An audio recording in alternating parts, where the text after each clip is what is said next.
Most people who move to San Diego pick the wrong neighborhood. They don't realize it until they're already locked in. The next 13 minutes will make sure that's not you. I'm Yang Lor. I'm a San Diego realtor, and several years ago, I was exactly where you might be right now, researching neighborhoods I'd never visited, trying to decode cost of living calculators, and wondering whether the lifestyle that people talk about online actually holds up in real life.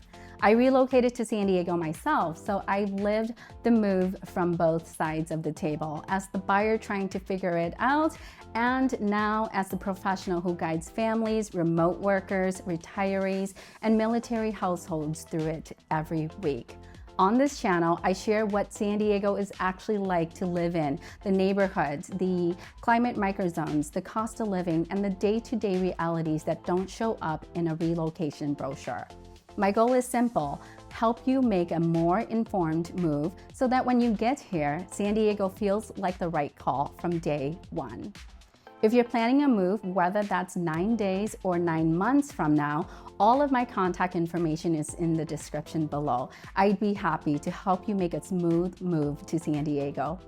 Now, let's get down to it. Here's what we're going to cover. First, the lifestyle reality of San Diego, what people get right, and what surprises almost everyone. Second, the climate and geography, because San Diego is not just one city, it is at least 7 distinct microclimates. Third, the neighborhoods and how to think about them strategically. Fourth, the cost of living with the honest math. And finally, the things longtime locals wish someone had told them before they bought. Stay through the end. The last section is the one that genuinely changes how people house hunt here.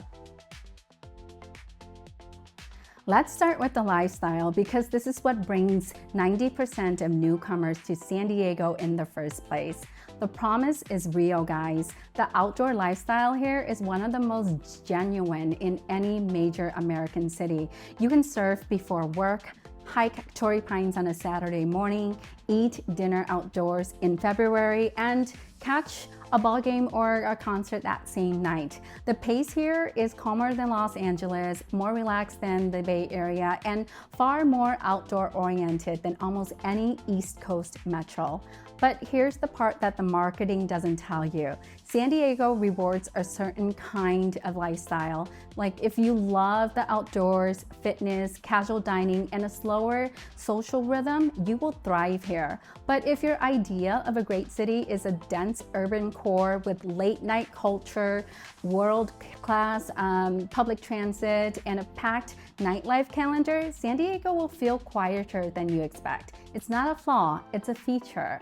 The second thing to understand here is that San Diego is a series of small lifestyles stitched together. The beach town energy of Pacific Beach is nothing like the suburban feel of Carmel Valley, which is nothing like the urban walkable vibe of Little Italy or North Park. People who fall in love with San Diego on vacation usually fell in love with one specific neighborhood, not the city as a whole, and we'll get to that. And finally, the cultural texture. San Diego is a major military town, a major biotech and life sciences hub, a major border city with deep cross-cultural ties to Tijuana and Baja, and increasingly a destination for remote workers. That mix creates a city that feels both laid back and quietly ambitious. It's one of the most underrated things about living here. Now the climate. This is where I see the biggest gap between expectation and reality. Yes, San Diego has some of the best weather in the world. Mild winters, warm but not brutal summers, low humidity, and roughly 260 days of sunshine a year. That part is true, but San Diego does not have one climate. It has many. And if you live within a mile or two off the coast, like in La Jolla, Pacific Beach, Encinitas, Point Loma, Del Mar, your summers will be cool, often in the 70s with what locals call May gray or June gloom. That's a stretch of overcast mornings that surprises a lot of newcomers who expected non-stop sunshine in early summer. That was me. Then move 10 miles inland to Mira Mesa, Scripps Ranch, Rancho Bernardo, Escondido, and you're in a noticeably warmer, drier microclimate. Summer days there regularly climb into the 90s, and some of these inland neighborhoods don't have central air in older homes because historically they didn't need it. That's shifting now, and it's a real consideration when you tour homes.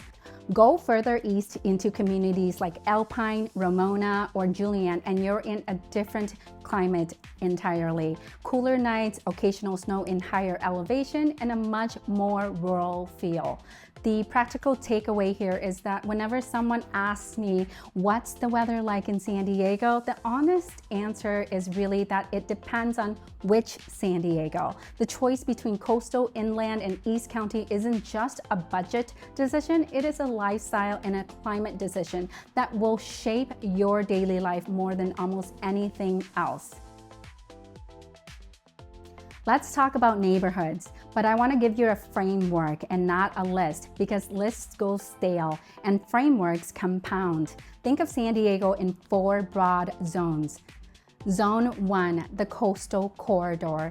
This is the stretch from Imperial Beach and Coronado in the south up through Point Loma, Ocean Beach, Mission Beach, Pacific Beach, La Jolla, and into the North County coast like Del Mar, Solana Beach, Cardiff, Encinitas, and Carlsbad. This is the lifestyle that most people picture when they imagine San Diego. It is also the most expensive zone. You're paying for proximity to the ocean, cooler summers, and walkable beach town energy. The trade-off is smaller lot sizes, older housing stock in many areas, and the price per square foot is the most expensive in the county. Zone 2, the urban core. You have areas like downtown, Little Italy, Hillcrest, North Park, South Park, Golden Hill, Mission Hills, University Heights, Normal Heights. This is your walkable, restaurant-dense, urban feeling San Diego. Strong appeal for young professionals, remote workers, and people who don't necessarily want to commute every day. The prices here are still high, but you often get more architectural character and walkability for the dollar.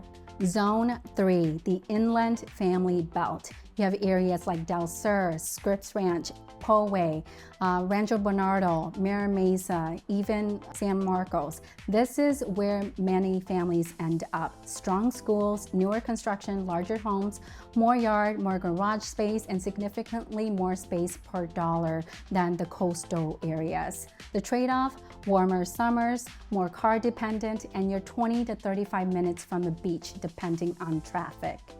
Zone 4, South Bay and East County. You have Chula Vista, East Lake, Bonita, El Cajon, La Mesa, Santee. This is where you're gonna find the best value in the county. Newer South Bay communities like East Lake and Otay Ranch are increasingly popular with families and military households. East County offers a more rural, lower density feel.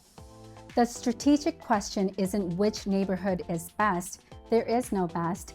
Rather, the right question is which of these 4 zones matches your lifestyle, your commute, your climate preference, and your stage of life.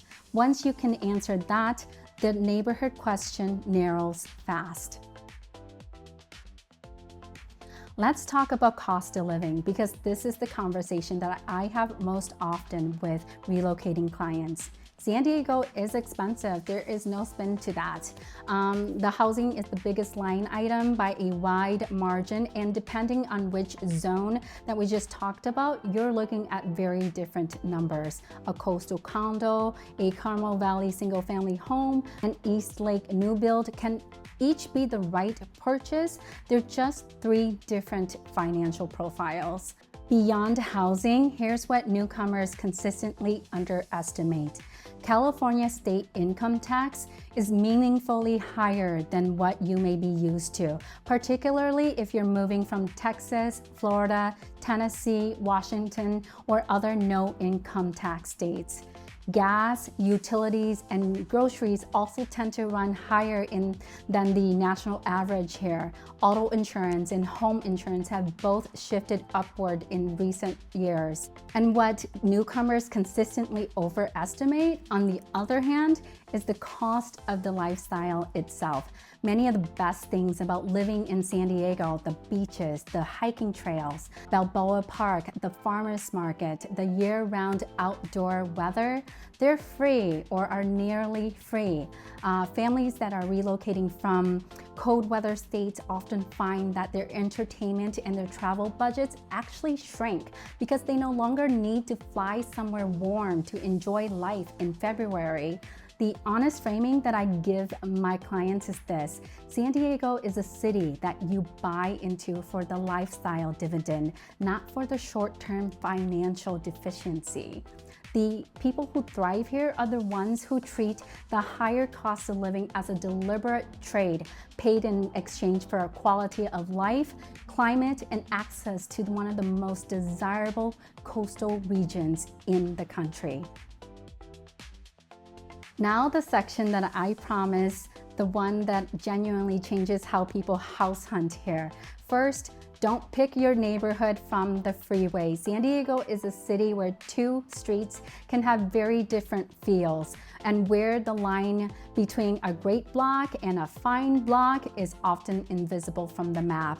Spend time on the ground, drive at rush hour, walk at sunset, stop at a coffee shop.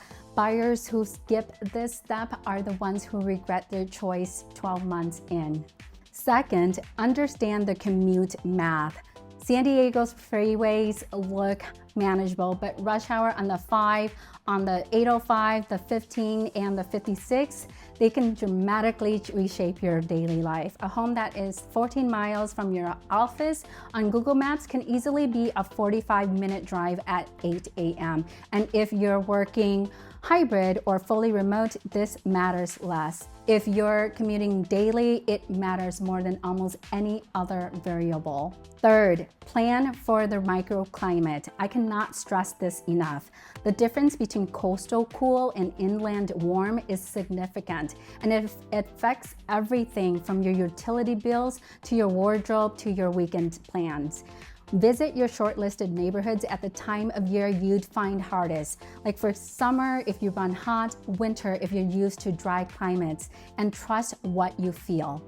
Fourth, think about your exit before you enter. Even if you plan to stay here long term, the strongest housing decisions are the ones that hold value across multiple life stages, school districts, walkability, lot configuration, HOA structure. These factors matter not just for your enjoyment, but for the home's future flexibility. A good realtor will run this analysis with you before you write an offer and not after. And fifth, and this is the one that I'd put in bold if I could, relocating to San Diego is not just a real estate transaction, it is a lifestyle transition. San Diego is one of the most rewarding places to live in the entire country, but only if you move here with clarity. The lifestyle is real, the weather is real, the opportunity is real. The mistakes people make are almost always upstream of the home itself. They're choosing the wrong zone, the wrong microclimate, or the wrong neighborhood for the life that they actually want to live. That's the part I help with. Before you go, I want to make sure that you leave here with something useful. I put together my San Diego relocation playbook. It's a free downloadable guide that walks you through the 4 zones that we just covered, the cost of living math, the neighborhoods that I most often recommend by lifestyle and stage of life, and the exact checklist that I run with my relocation clients. The download link is in the description below. Grab it. It's the fastest way to turn everything in this video into an actual plan. And if you're seriously considering a move, whether that's 9 days or 9 months from now, all of my contact information is in the description as well. Reach out, tell me a little bit about your timeline and what you're looking for, and we'll have a real conversation about whether San Diego is the right fit, and if so, which version of it suits you best. In the meantime, subscribe to the channel. I publish deep dives on neighborhoods, cost of living breakdowns, and relocation guides every week. And they're built specifically for people in your position right now. Until next time, I'm Yang Lor, and I'll see you in the next one.